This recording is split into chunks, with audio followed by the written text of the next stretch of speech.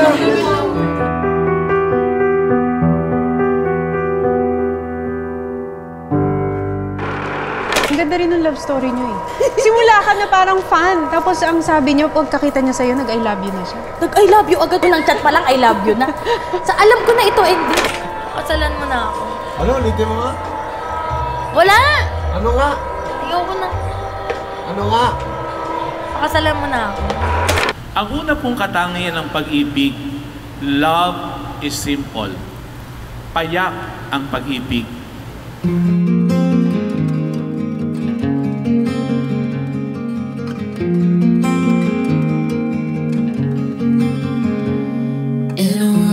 Pag mahal mo ang isang tao, ay gagawin mo ang lahat. Pag ikaw po'y nagmamahal, mas gagawin mo yung ikaliligaya ng mahal mo. Uunahin mo ang iyong minamahal kaysa iyong sarili. Ang hilig niya pumunta sa trabaho ko nang hindi ko alam. Dinadala niya ako ng kanin. Dinala ko siya ng bawal. Sweet ko, no? Sweet ko ba? Gusto ko na makita si ko. Naiiyak na ako! When the sun comes back, you'll see.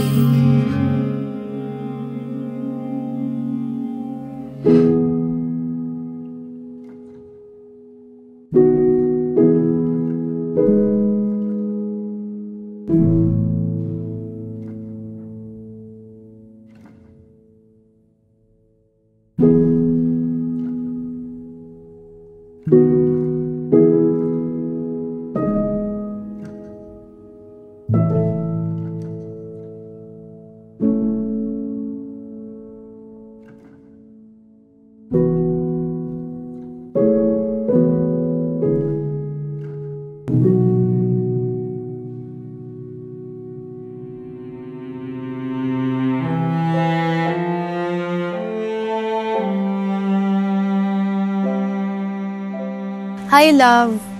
Happy anniversary. Sa wakas, sobrang saya ng puso ko dahil sa wakas, kumpleto na ako.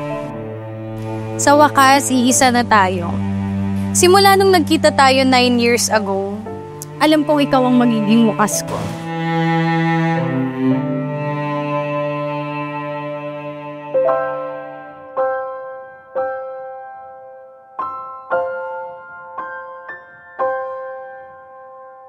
Salamat, Lord, dahil ibinigay mo sa akin si Kong. Ibinigay mo ko sa tamang tao.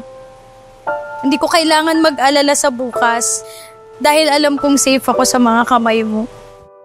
Napakabuti ng puso mo at napakabuti mong ama. Wala na akong hihilingin ka.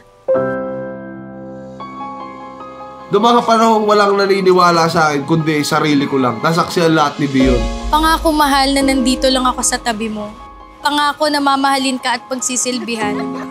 Pangako magiging isang mabuting ina sa ating mga magiging anak. Bakit ka ba nag-stay? Simple lang, kasi napasaya mo ako. V, bukal ba sa iyong lumang iyong pagparito pang makisang dibdib si Kong na iyong pakamamahal-mahalin at paglilingkuran habang buhay? Kung dati sabi mo sa akin, kumuha muna ako ng valid ID bago mo ako pakasalan. Ngayon, buong-buo kong ibibigay sa'yo ang nag-iisa kong valid I do. Opo, Padre! Wow, ano ba? Palakpakan po natin ang bagong kasal. Walking down the avenue, hold and take, I meant for two. I could eat it all myself, but then I wouldn't need your help. And if you don't, I'll die on the spot, 'cause I just can't fight the feeling. No, I just can't fight the feeling anymore. But I just can't fight the feeling anymore.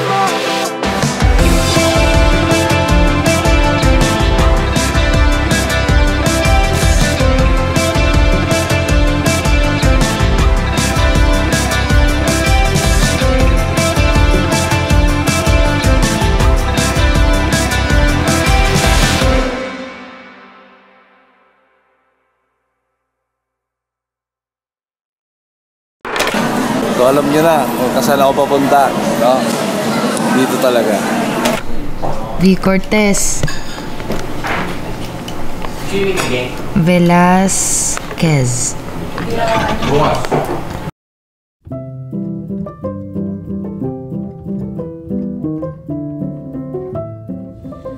Gano'n ako ka-excited? Wala pa yung mga makeup artist na kaupo na. Gano'n ako ka-ready sa araw na to. Walang makakapigil.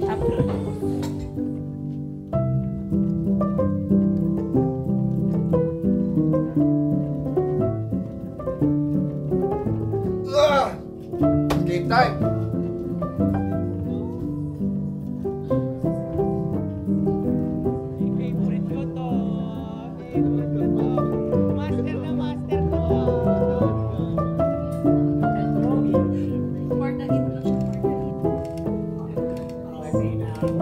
Kanino ka nagpagupit?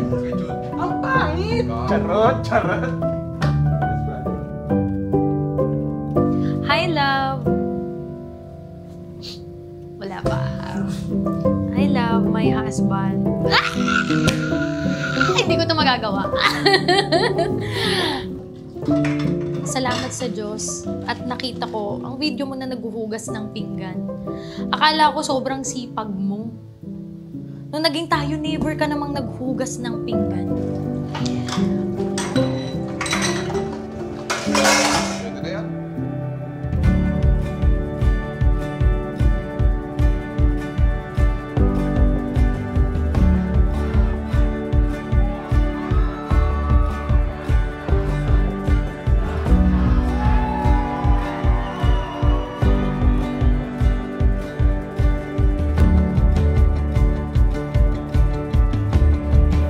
Salamat at sana ngayong araw ay enjoy natin to. Okay, yun. Nakakalaman ngayong araw? Enjoy? Gusto!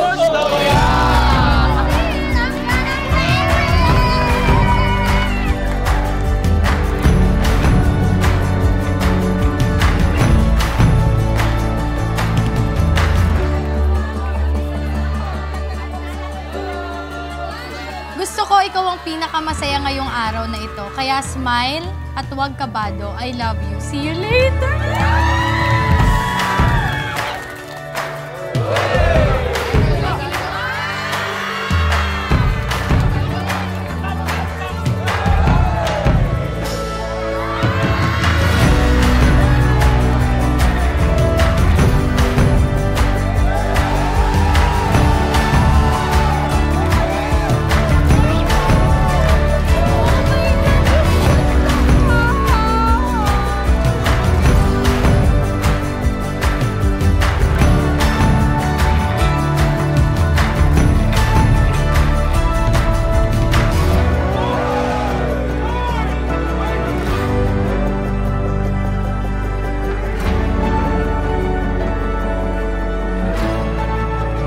Kahit naman walang ganito, masaya ako eh.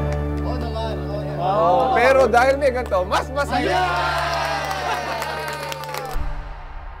Inaalala ko ang mga panahong nakamotor tayo kasama si Warsak. Maraming bagay ang wala sa atin ng mga panahon na yon. Pero tayo ang pinakamasaya. Halos malibot natin ang buong Laguna gamit ang 20 pesos na pagas mo kay Warsak. Pero bukod kay Warsak, ay ang di mo alam ay kinargahan mo rin ako. Nung panahong inabutan mo akong halos paubos na rin ang gasolina ng buhay. Inabutan mo akong hingal. Inabutan mo akong pagal. Pero dahil sa'yo, lagi na akong full tank.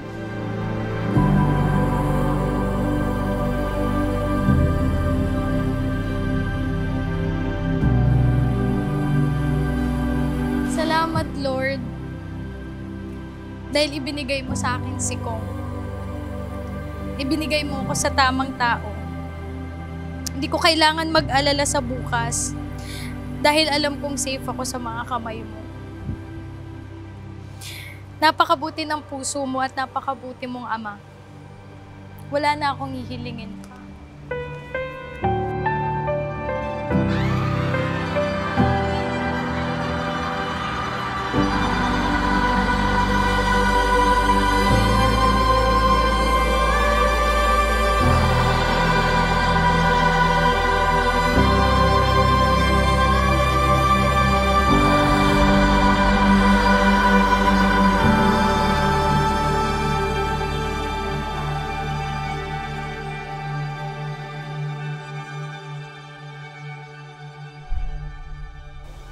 Naalala mo ba 9 years ago na kung saan nakasulat lahat ng mga gusto nating maabot? Sa araw na ito ay kumpleto na yung lahat. Kumpleto na lahat ng hiling natin dahil ngayong araw, ikaw at ako ay isa na. Maraming salamat sa pagmamahal at sa tiwala na binigay mo sa akin ng 9 na taon. Salamat sa pagkakataon din na suklihan ang lahat ng ginawa mong sakripisyo para sa ating relasyon habang buhay. Deserve mo ang the best, Bibis. Sabay natin bubusugin ng pagmamahal at ligaya si Kidlat at ang magiging anak natin. At pinapangako ko rin sa'yo na madali mo na akong aayain mag-TikTok. Sabi mo yan ah. And last, dahil ginasolinahan mo si Warsak at ako noon, ako naman ang maggagasolina sa'yo ngayon.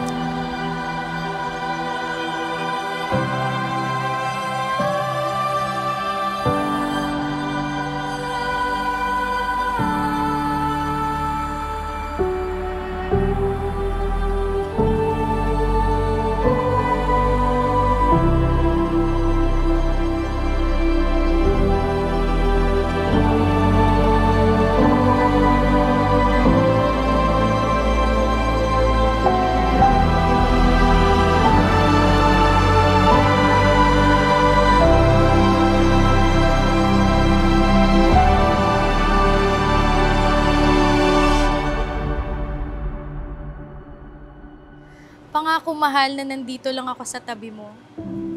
Pangakong magiging isang mabuting ina sa ating mga magiging anak. Kung dati sabi mo sa akin, kumuha muna ako ng valid ID bago mo ako pakasalan. Ngayon, buong-buo kong ibibigay sa'yo ang nag-iisa kong valid ID. Ay, hindi nyo kinaya!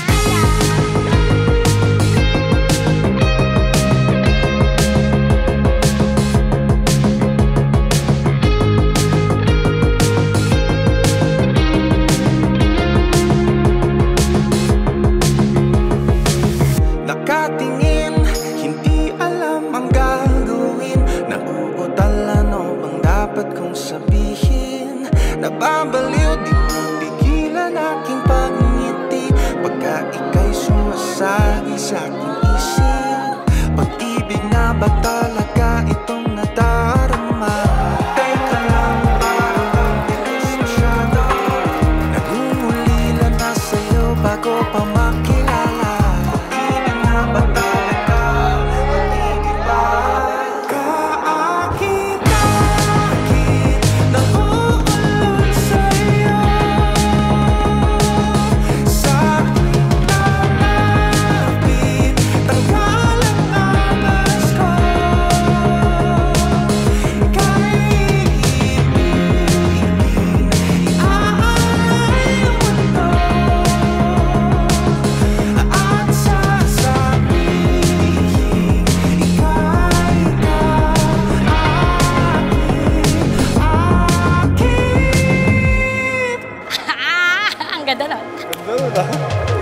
Mapapansin mo kaya ang aking pagtingin? Wala kang binilalaman ng panalangin. Sumisigaw di makatulong natin sa kilig. Gusto ko lang naman ikaw ay makapiling. Pag-ibig na ba talaga itong nadarama? Teka lang, parang ang bilis masyado. Nangungulila na sa'yo bago pa makilala.